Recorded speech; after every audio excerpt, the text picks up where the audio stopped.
Shalom everyone and good evening. I'm Amir Tsarfati and this is our live Mideast update from Galilee, Israel. And before we start with everything we planned on showing you today, just so you know, breaking news, just minutes ago, Israel eliminated number 2 in Hezbollah in the heart of Beirut. Minutes ago, I am unable to upload the video. It just came out, so you go to my Telegram, which you can clearly see up here if you don't have it, and look at the videos. Drama in Beirut. These are breaking news. Number 2 in Hezbollah, Haj Muhsen, a member of the religious committee of Hezbollah, number 2, only second to Hassan Nasrallah, was just eliminated in the heart of Beirut's the Dakhia area. We'll talk more about what happened, what are we going to do about the massacre that took place on Saturday. But this is right now, minutes ago, and again, I hope this is not the end of the Israeli response to the massacre that took place on Saturday in Majd al-Sham. So before we start our Mideast update, let me start with a prayer. Father, I thank you that you are presiding over the affairs of men, that you know all things, and you basically declare the end from the beginning. And we can rest in you knowing that you are in full control. And Father, now we ask that this Mideast update will not only inform and educate, but also bring much clarity as well as comfort to your people. We thank you and we bless you in the name of Yeshua. Amen. So shalom again, I'm Amir Tsarfati. This is our Mideast update from Galilee, from Connect. And again, breaking news, just minutes ago, Israel eliminated number 2 in Hezbollah in response to the massacre that took place just about a few days ago on Saturday. And we are going to talk about it. I was about to start with the Olympic Games and just wait for you guys to join us and then talk about the important thing, which is what happened on Saturday and the Israeli response. So again, I know there are breaking news, I know things just happen, but I want you just to try and disconnect for a minute, go back to Friday night, to a horrific, satanic, diabolic and pagan opening ceremony of the Olympic Games, but it didn't start then. In fact, days before, in preparation for the Olympic Games, take a look at this tweet that the Olympic Committee basically showed. Again, we're going back to the Olympic Games, guys, and take a look at the tweet that speaks of Zeus, speaks of the god of sun. Again, this is it, yes. So take a look in the topics down below. Please, let's go back to the Olympic Games and take a look. It says, Apollo, god of sun and the idea of light, send your rays and light the sacred torch for the hospitable city of Paris. This is how they wanted to start the Olympic Games, by clear worship of Zeus. Ladies and gentlemen, I don't think he sent them light. If anything, you'll see in a few seconds, darkness came upon Paris.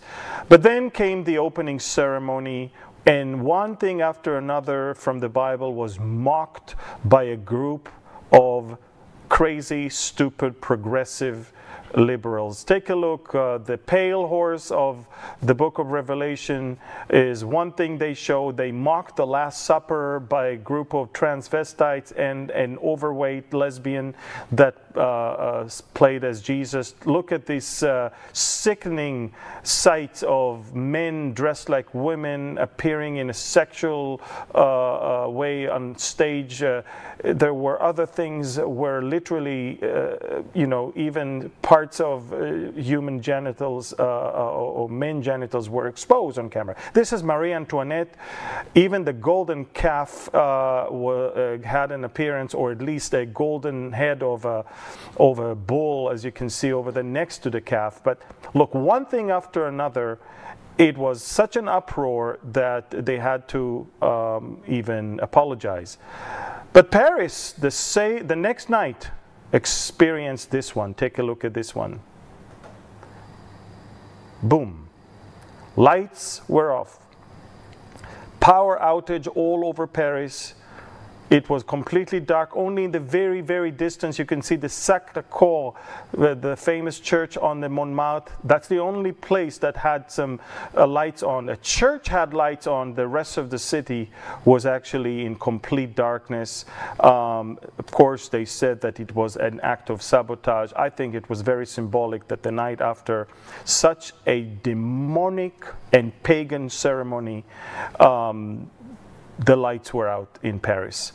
Now, if that's not enough, Paris is a show of hypocrisy and anti-Semitism. We'll start with the fact that for the first time we have a Palestine delegation, a delegation of a country that is not even in existence, a country that was allowed to not only send athletes, but to have them wearing stuff that is not something that anyone is allowed to.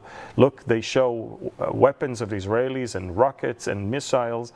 And if that's not enough, they forbid the Israelis from wearing the yellow ribbon in memory of our hostages.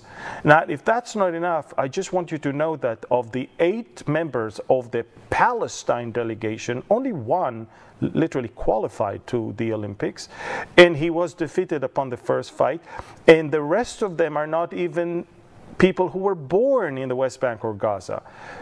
So it's just a show of hypocrisy and lunacy. The Israeli delegation was not even mentioned by the BBC. When you see them coming on the boat on the Seine River, and you can clearly see, everybody could see them, but the BBC decided to talk about the Palestinians and completely even ignore that one. Now, if that's not enough, we've seen one after another so far in the very first few days, acts of anti-Semitism. For example, this Israeli judoka that you see had a fight with a judoka from Tajikistan. This one is a judoka that his counterpart from Algeria decided that he doesn't want to fight, so he ate a lot and disqualified himself when it comes to the weight. But besides that, there was another one, not this one, but there was another one from Tajikistan named Norali Amomali, who refused to shake the hand of the Israeli, and then in his next fight, after he said Allahu Akbar, he actually seriously injured his shoulder and finished his story in the Olympic Games. I guess you don't want to say Allahu Akbar to an Israeli after you refuse to even shake his hand. Nobody even mentioned the Iranian Kurdish a karate fighter who was having a dream to be in the Paris Olympics, but he was executed by the Iranian regime. Look at the symbol of the Olympic Games that he already marked on his hand in his wish to be there. Nobody even mentioned him. And if that's not enough, on the streets of Paris you could see on a bus stop stuff like that saying, when it comes to killing for sport, then there is no competition. This is just a bus stop in Paris. And even when it comes to not allowing us to wear any ribbon, at least our team decided to show in a very significant and unique way in the pool their way to say, bring them home right now, about the hostages. The last thing is, as you can see in the New York Post, if I don't, it was reported that in a soccer game, Heil Hitler was actually chanted by pro-Palestinians in Paris. That's the Olympic Games so far. Horrific, satanic, diabolic, pagan, anti-Semitic display, which I have no intention in watching whatsoever. Now let's go to the real story today, the story of the tragedy in the north, the second largest massacre of civilians, second only to October 7th since the war started, took place last Saturday when a Hezbollah rocket fell in the heart of a Druze village and killed instantly 12 children and youth and injured nearly 30 of them. And so basically we're going to try and show you what happened. Take a look at this video that emerged today from the scene. They're playing, and then they hear the siren goes off, and then came the blast when the rocket just hit and killed instantly. By the way, 11 of them, we found their bodies. Number 12, we did not find his body at all. We didn't know where he is. His parents had hope that he is still going to be found. And apparently, he was the one the rocket hit directly. Small pieces of his body were just scattered all around. And only with the help of one of the pieces that was sent to forensic investigation, we determined that he's dead. 11 years old. He was the 12th victim. Take a look at what was left there. You know, this bomb shelter was right next to it. They didn't have enough time to even run to it. And pieces of bodies were just all around that place. Horrific tragedy that took place right there in the middle. And of course, immediately the Israeli chief of staff came to visit, the minister of defense. The wounded were airlifted all the way to a hospital in Haifa, as you can clearly see. Prime Minister Netanyahu was notified while he was still in Washington, D.C., hours before he was originally supposed to fly back home. He cut short his visit. He boarded the plane that took him back. This is it. He's boarding with his wife, Sarah, at the back of Zion's Wing, the name of our Air Force One, from where he could actually run an assessment of the situation. And upon his arrival, his entourage waited for him at the airport and took him straight to the headquarters of the IDF in Tel Aviv, where he held cabinet meetings already, as you can clearly see. And the results, as you can see, we already start seeing them. Number 2 in Hezbollah was just eliminated minutes ago.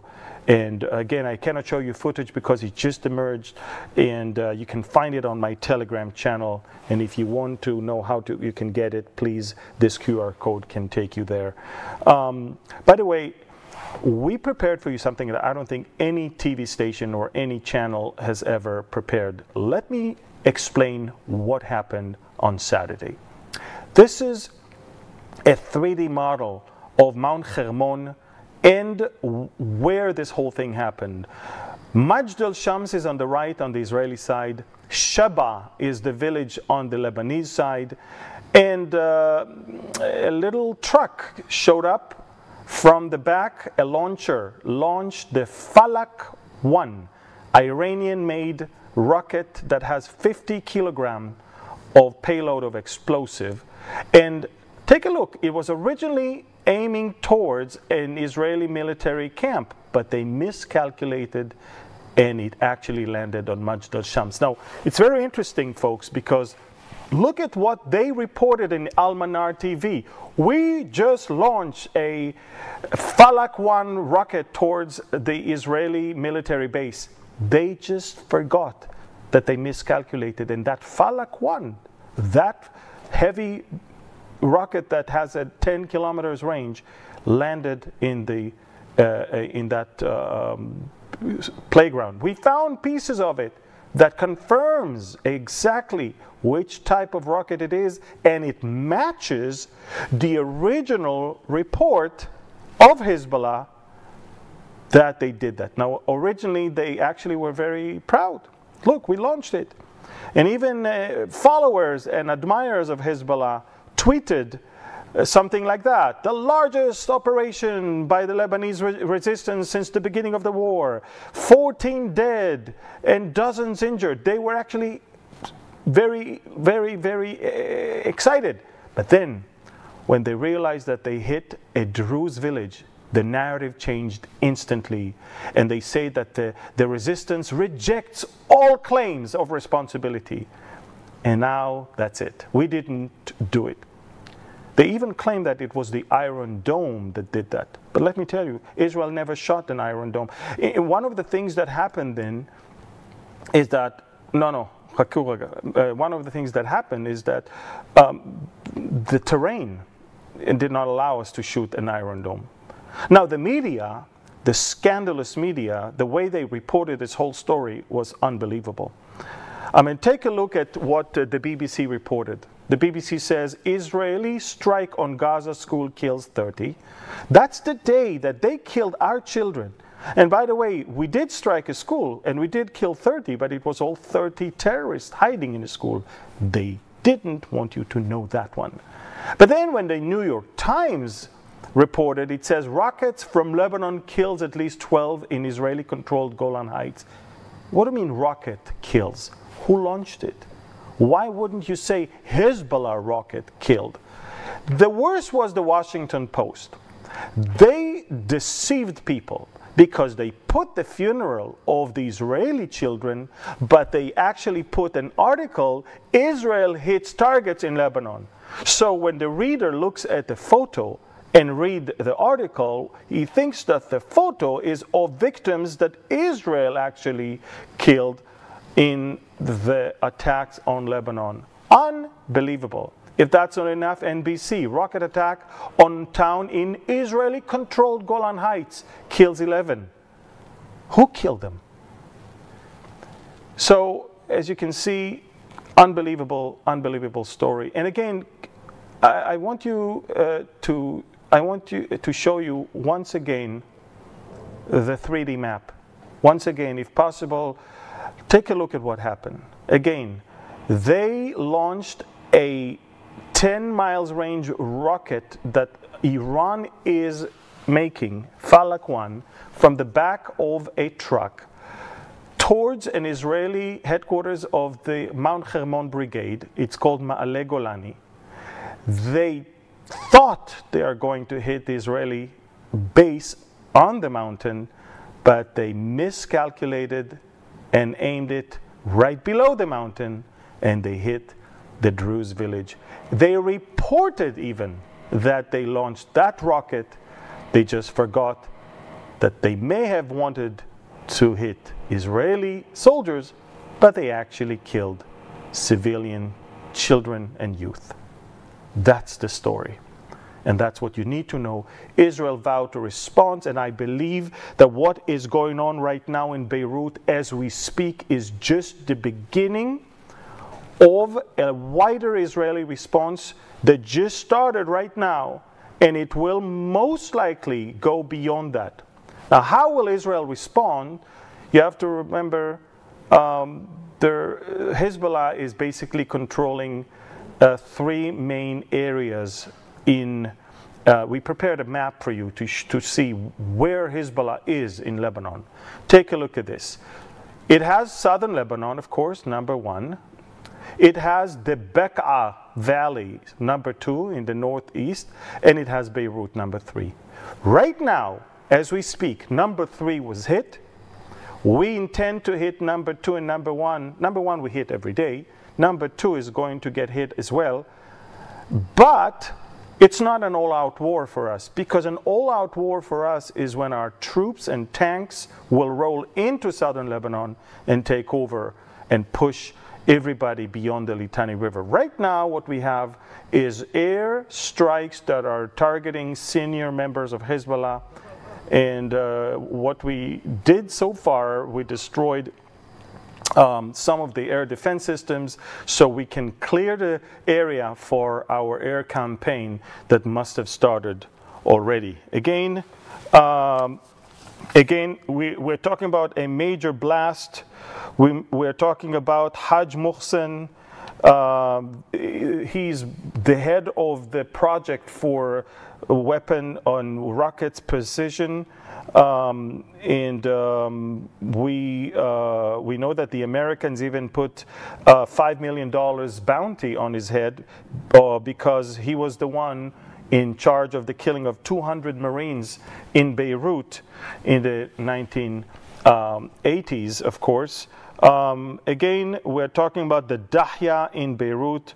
It was a major blast, and you can see much of it on my Telegram channel, which you can clearly see up there, the QR code for.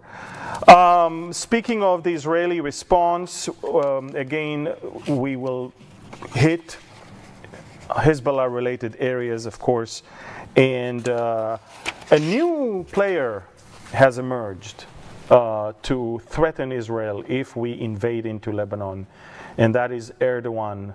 He may have forgotten to take his medicine, and yesterday he already threatened that if Turkey was able to enter into Karabakh in Armenia and into Libya, Turkey can also come into Israel. And today he even said that if Israel is going to enter into Lebanon, he can actually place Turkish soldiers in Israel, he said. That's, I mean, unbelievable. Now, you may be surprised, but if you're a Bible believer and if you follow me and if you know what we teach about the upcoming war, it's not a surprise. We've been teaching forever that in the next war, the war that Israel is going to fight against countries in the second tier, Turkey will be a major player in it. By the way, Erdogan is a lunatic, is a psychopath, and take a look at how he treated a little boy. He wanted him to kiss his hand. The boy didn't, so boom, he just slapped him, and so the boy kissed his hand, as you can see. That's the guy we're dealing with, psychopath. And a short Gaza update, folks. And again, stay tuned right after this program to my Telegram, because I will let you know what happens in Beirut right now. In Gaza, as you remember, Gaza Strip, the war began there over 9.5 months ago. Take a look at the map. This is what happened there in the last few days. Gaza, as you remember, is divided to 5 zones. Israel is controlling the corridor in the center and the Philadelphia corridor along the border with Egypt. Again, the Netzarim corridor right there, and the Philadelphia corridor on the border with Egypt, as you can see.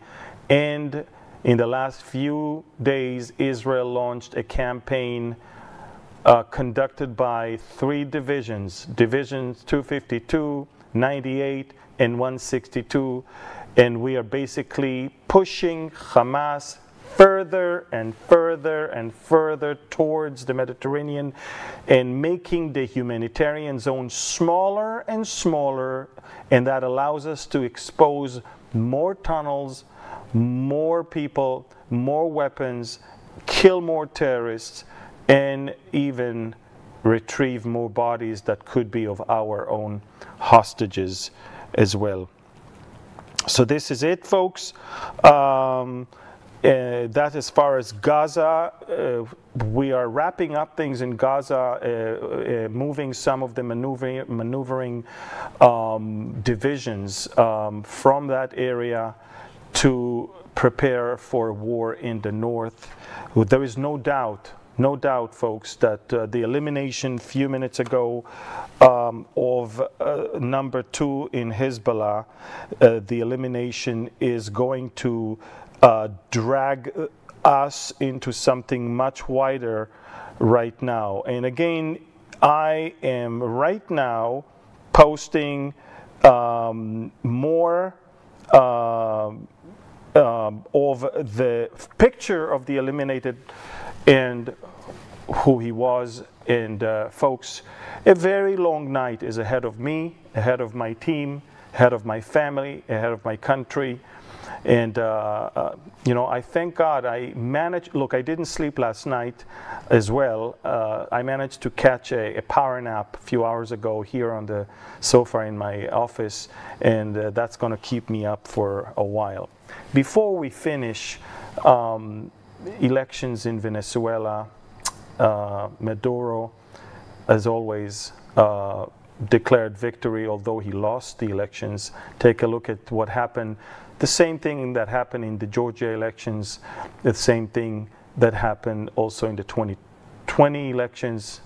Show them this graph. There you go. Somewhere at 3 a.m., something happened. Tons of votes were added to the losing part, and he then started leading. Same thing. If you think, if you're an American, and if you think that it's not going to happen again in America, kiss that thought goodbye. It worked one time, it can work again. It can work in America, it can work in Venezuela, and it goes the same. And it's interesting that the Democrats didn't really say any harsh thing against the stealing of the elections by Maduro. Why? Because they stole the elections also. I mean, and they're planning on stealing them again. Don't worry, they'll do that. Take a look at how he stole it. Not only that he stole it by fabricating numbers, but he literally sent his thugs to steal the boxes full of ballots so they will not be counted. Unbelievable. Now the people took to the streets, and they're protesting. They knocked down big statues of Hugo Chavez. As you can see, one of them is knocked down right here, but many more were knocked down. And in some towns and cities, the police and the army are changing sides. And as you can see, the people are clapping, and they're thanking them, because look, the power of Maduro is the army, the police, and the armed gangs. By the way, take a look at this armed gang leader who is telling on camera to the people that he's changing sides. I don't know if we have that video of the person with a masked face that he's basically saying. But okay, never mind. But just so you know, guys, they killed people. They're shooting live, and it's horrific. And it's interesting. I want you to see. Yeah, this is an armed gang, by the way. You take a look at them here. The guy is basically saying, we're switching sides right here on camera. Maduro, don't count on us anymore. By the way, you want socialism? You want communism? Take a look at what the streets of America in Philadelphia looked like 3 days ago. They don't even know what communism and socialism is all about, so they go out in the streets. These are stupid, lazy people that want the money of those who work hard. Okay? That's what they want. All of them are lazy bums. Look at them. Now, do you want to see the numbers of what Venezuela can show you, their performance of their economy? Take a look at the 1980 versus 2024. Take a look at South America in 1980 and South America in 2023. Take a look at the GDP. All the countries went way up, while Venezuela got stuck with the same exact number. Because socialism, ladies and gentlemen, does not work. Communism may be a nice idea, but it's against the human nature. And only if you are stupid, ignorant, lazy bum that don't want to work, you really prefer that system. That's it, folks. So that's Venezuela. I wanted to talk more about other things, but I'll keep them for the next update next week. There's some turmoil in Israel in regards to stupidity of the Israeli legal system that wants to prosecute soldiers that are actually guarding the despicable terrorists of Hamas. You know, one of the Hamas terrorists was raped by probably members of his cell, and they told him, please blame the Israeli soldiers, because the legal system in Israel will surely prosecute them. They use democracy to attack us 10 months after October 7th. And it's the soldiers that are being prosecuted by our own prosecution, and not yet one Hamas terrorist was prosecuted. Unbelievable. So Israelis took to the street, and this is a big turmoil right now in Israel. Enough is enough. We will not, I guess they're trying to please the ICC in Hague or ICJ. I don't care. We shouldn't do that to our own soldiers. And this has to stop. This is it, folks. That's, again, I'm leaving now straight to Telegram. I'm leaving straight to Telegram to update you about what's going on in Beirut. This is going to be a very long night for us.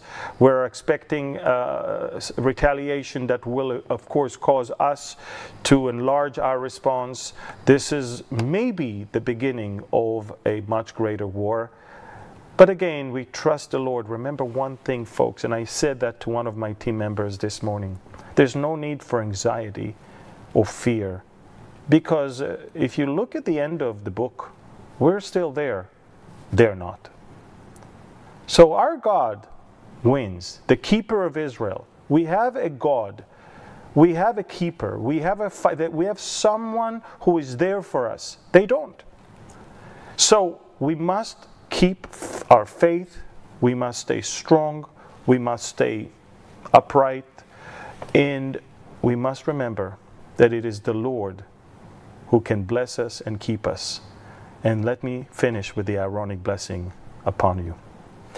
Yivarechecha Adonai v'yishmerecha. Ya'er Adonai panav elecha v'yichuneka. Yisa Adonai panav elecha v'yasem lecha shalom. The Lord bless you and keep you. The Lord make his face shine upon you and be gracious to you. The Lord lift up his countenance towards you and give you his shalom, his peace. B'Shem Yeshua. Amen. Ladies and gentlemen, he is our peace. He will give us the peace. I don't trust armies, prime ministers. I don't trust parliaments. I don't trust anyone. I trust the keeper of Israel that neither slumbers nor sleep.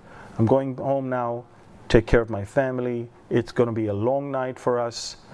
But I'm telling you, folks, keep your eyes on the Lord and trust in him, because turmoil, wars, and all of these things that are happening, they happen in Europe, they happen in America, they happen in South America right now. All over the world, evil is lifting its head and it wants to take over. Trust the Lord and pray. Thank you. God bless you.